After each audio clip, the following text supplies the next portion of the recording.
I'm Longworth, and welcome to a special edition of Triad Today as we focus the next half hour on healthcare and look back at some conversations we had with some of the good folks that provide healthcare for us.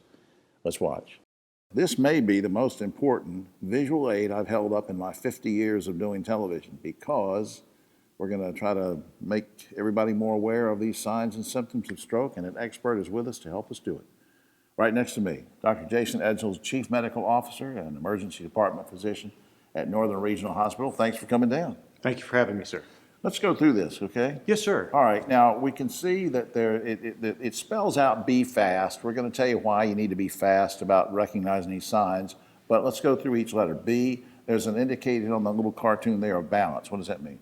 Well, certainly if someone starts stumbling around kind of all of a sudden, that's what we mean by balance when it comes to stroke. Watch out for that. There's an E and a cartoon figure of eyes. What does that have to do with the symptom there? Sure. When we talk about eyesight, what we're talking about is typically a cut in their eyesight. Maybe they can't see anything on the left side. Again, all of a sudden. So it's blurred for no reason. That's correct. Okay. Yes, sir. F, and we see a face indicated there on the drawing. Something looks like it's, what, drooping or?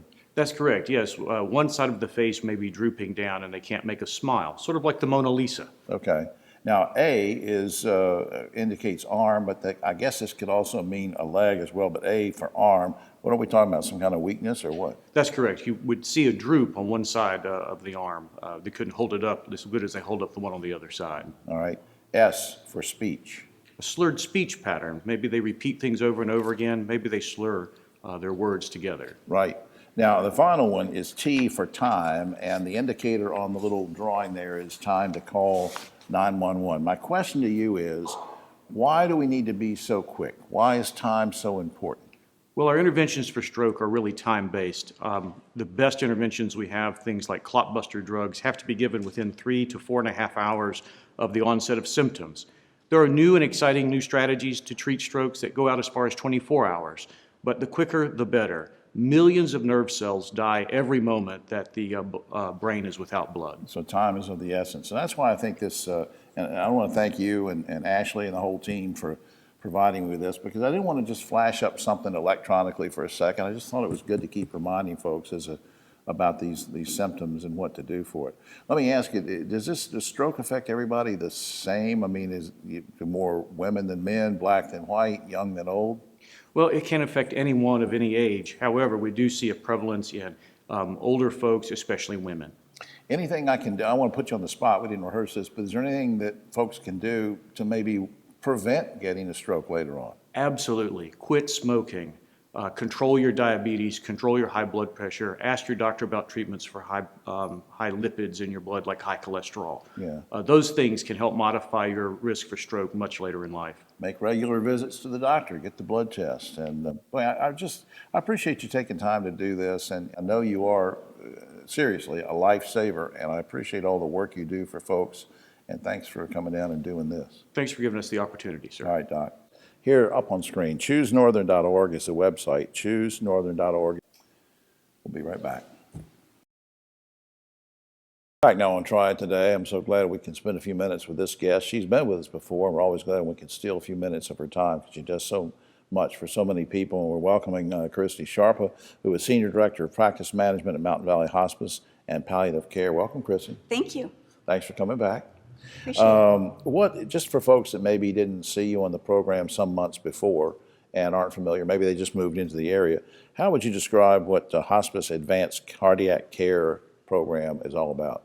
Well, we're taking our hospice population of folks who have advanced heart failure or problems with their heart and really focusing in on how we can really expertly manage their symptoms, give them a little extra special attention, and really our primary goal is to help them be as well as possible, as comfortable as possible, and to be able to stay home and out of the hospital. Now, why is the focus on heart failure patients? Why such a focus on that now?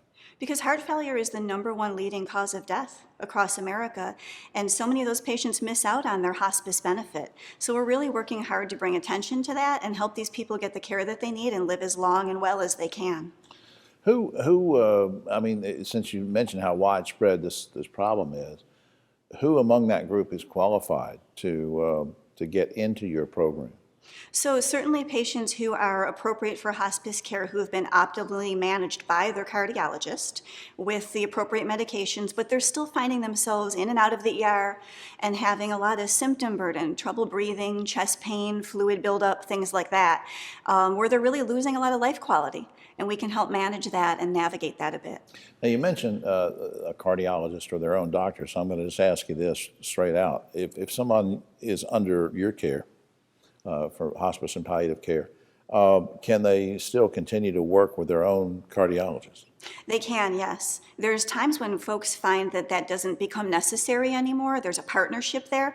But there's other times when folks might say, you know, I'm close with my cardiologist. I want him to remain part of my care. And in those cases, it's absolutely appropriate, and we welcome that. Right. And of course, you get families involved on these decisions. You know, of course, on the hospice side, we talk about families making a decision to receive hospice care. And this is a little bit different because you're trying to, as you said, improve quality of life early on, right? Absolutely, yes. There's research that proves that folks will live longer and better if they start their hospice care earlier. Even with a chronic illness, that's true. Absolutely, yep. We didn't rehearse this. I'll put you on the spot. What's gratifying to you about working with patients and families? Well, in this particular specialty, people are afraid of serious illness and end of life all across the world and medical care, and for folks that specialize in this, you know, we're moving in when everyone else is moving out. And we believe there's always something more that can be done.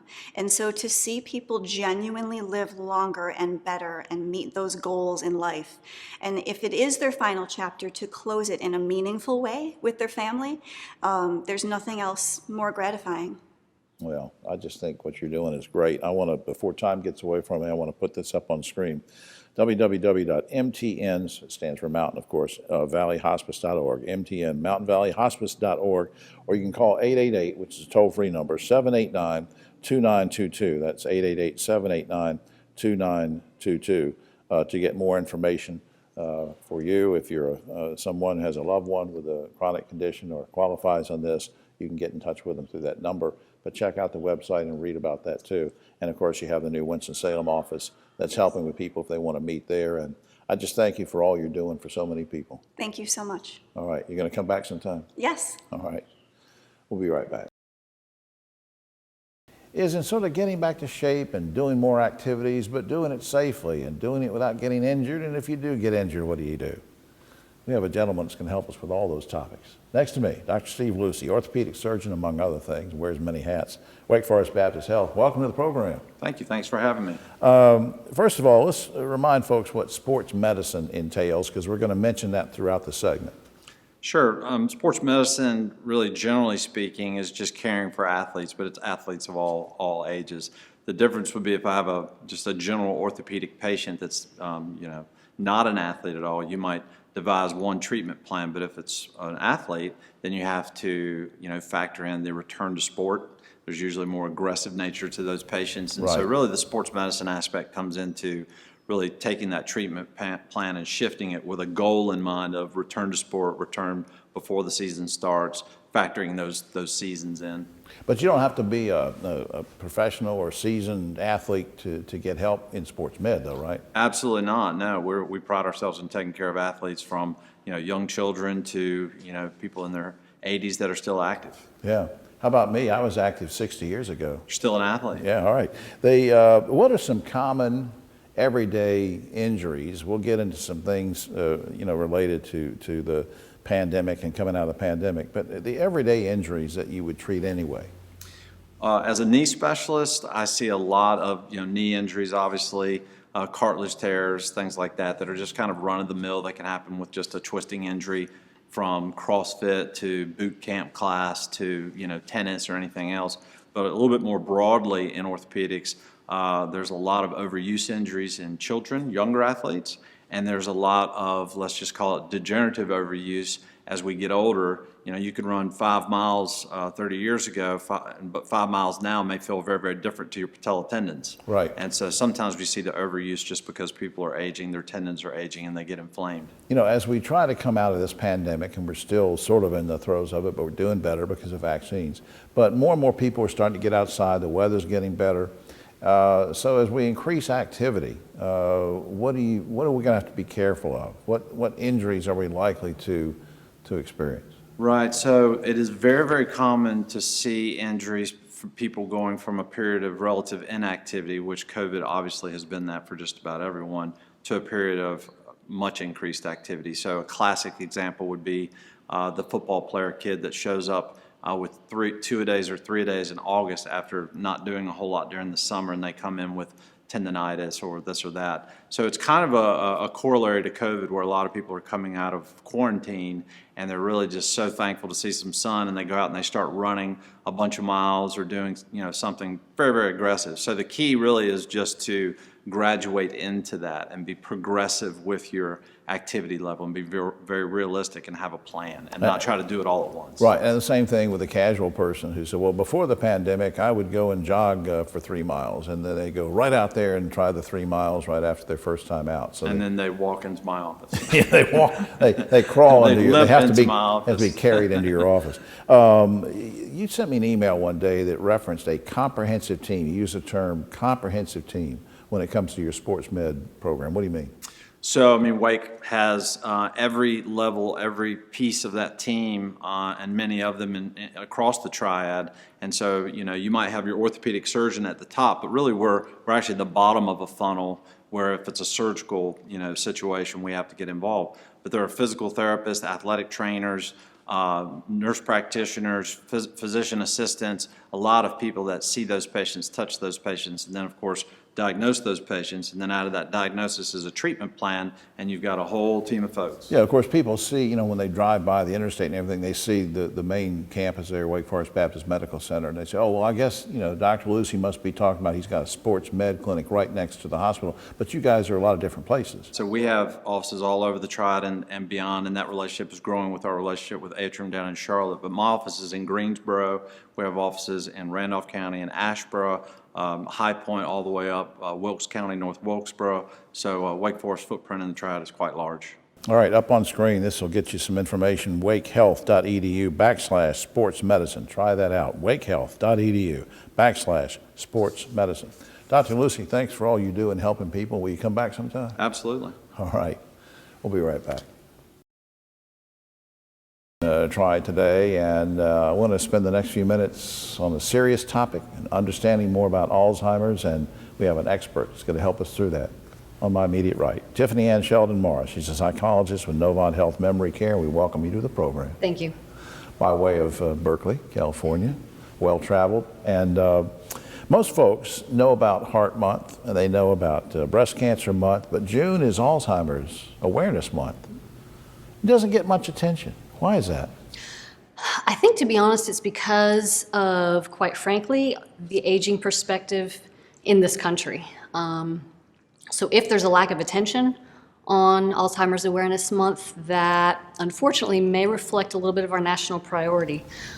Not easy to talk about either. Not at all. And I think what happens is culturally, our society fights against aging more than it really embraces the wisdom of the senior members of our community. Let me ask you sort of a clinical thing. You don't have to go into a lot of detail, but for folks to understand, how does someone develop Alzheimer's? Because, some people think, well, I guess it's genetic, or I guess it's this, or I guess, how does that happen? So what happens is it can develop out of a genetic heritability, but that's not a necessarily. In other words, what we can inherit is a genetic predisposition, meaning if I have a first-degree relative that develops it, there may be an increased chance that I may develop it. But what's really important to recognize is there's so many other factors that come into play that can influence the development. Things like physical health and nutrition and activity and cognitive stimulation in older age, and even social emotional well-being, social support. All these things are also factors in addition to something like a genetic predisposition. Well, give me an example of a misperception. What do you think is a is one of the misperceptions that people have about Alzheimer's? Sure, I think it's a misperception to believe that dignity is lost with memory. I think it's a misperception to believe that if I can no longer take care of myself, then I lose quality of life. I think it's a misperception to believe that because there's no medical cure yet, that even if I develop Alzheimer's disease, there's nothing I can do to preserve quality of life. And I think it's a misperception to believe that if my brain is affected and afflicted with something like Alzheimer's disease, that I can no longer connect to joy in any way. I think those are big, big misperceptions. What kind of, once someone has been diagnosed with this, and I've referred to this on the show before, that with many diseases, it's your disease. But with Alzheimer's, it's the family disease, isn't Absolutely, it? yes.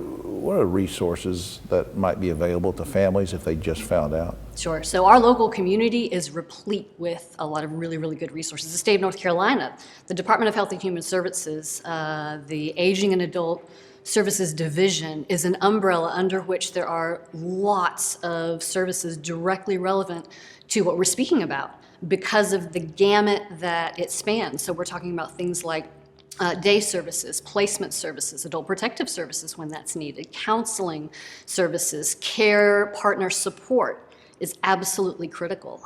Sometimes it's legal services, transportation services. There's so many different kinds of services. How can I get to all that, That though? really are Is the there game like one changers. website, or, I'm going to give the Novant website in a second, but are there certain websites you can go to that sort of ombudsman-like, or what? And really, I'm glad you brought that up because Ombudsman really can be key in connecting people. A lot of what we try to do at Novant Health and Memory Care specifically is targeted at connecting people on an individual level to the services that are going to best suit their family's needs. Okay. On a very personal manner. Well, speaking to that, let me put this up on screen before I forget.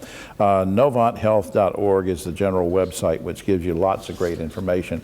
I just applaud what you're doing and what the program is doing. It's so vital, and I just appreciate it with all seriousness. Thanks for everything. Thank you. All right, we'll be right back. Today, we have made some changes in our setup here at the garden. The table is out, the flowers are out, so that we can make room for Bendy, Bubba, and Pierre. Pierre is the white poodle. Hey, Pierre. He's heard his name. I do that too. Whenever I hear my name, I get up and roll over. And these are three great dogs. We're going to tell you more about them and why they're here in just a second. But on my immediate right and socially distanced over there, Roger Berendis, who is Vice President and COO of First Light Home Care. And we also have with us as first-time guest, Jenna Rittenhouse. She's Director of All Things Dog for the Bark and Fly Ranch. Welcome. Good to see you.